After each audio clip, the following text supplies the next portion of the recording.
సూర్య భగవానుడి పుట్టినరోజును పురస్కరించుకొని రథసప్తమి పండుగను ఘనంగా నిర్వహించేందుకు టీటీడీ ముస్తాబైంది. తిరుమలేశుని సన్నిధిలో రథసప్తమి వేడుకలు ప్రతి ఏటా వైభవంగా జరుగుతాయి.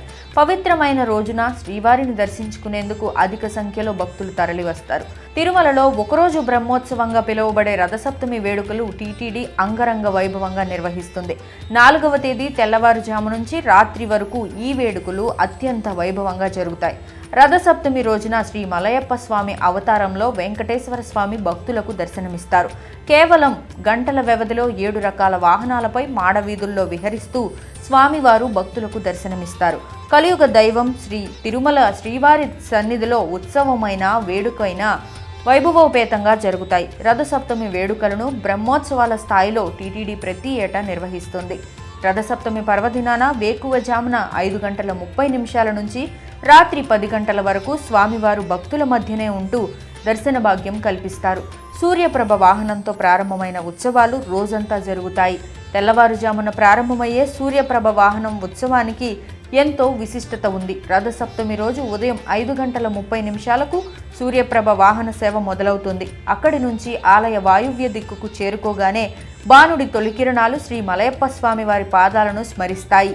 ఈ అద్భుత ఘట్టాన్ని తిలకించేందుకు వందల సంఖ్యలో భక్తులు తరలివస్తారు. ఉదయం 9 నుండి 10 వరకు చిన్న శేష వాహనంపై స్వామివారు దర్శనమిస్తారు. చిన్న శేష వాహనాన్ని దర్శిస్తే భక్తులకు కుండలిని యోగ సిద్ధిఫలం లభిస్తుందని భక్తుల నమ్మకం. అనంతరం 11 నుండి 12 వరకు జరిగే గరుడ వాహనం సేవను దర్శిస్తే సర్వ పాపాలు తొలగుతాయని భక్తులు నమ్ముతారు. మధ్యాహ్నం 1 నుండి 2 వరకు హనుమంత వాహనంపై రాముని అవతారంలో భక్తులను కనువిందు చేస్తారు. మధ్యాహ్నం 2 నుండి 3 వరకు శ్రీ వరాహస్వామి వారి ఆలయం వద్ద పుష్కరిణిలో స్వామివారికి చక్రస్నానం నిర్వహిస్తారు. ఈ సందర్భంగా పాలు, పెరుగు, నెయ్యి, తేనె, చందనంతో అర్చకులు అభిషేకం చేస్తారు. ఈ అభిషేక కైంకర్యాన్ని అందుకుని చక్రతల్వార్ ప్రసన్నుడవుతారు. సాయంత్రం 6 నుంచి 7 వరకు సర్వభూపాల వాహనంపై దర్శనమిస్తారు. చివరిగా రాత్రి 8 నుండి 9 వరకు చంద్రప్రభ వాహనంపై దర్శనమిస్తారు.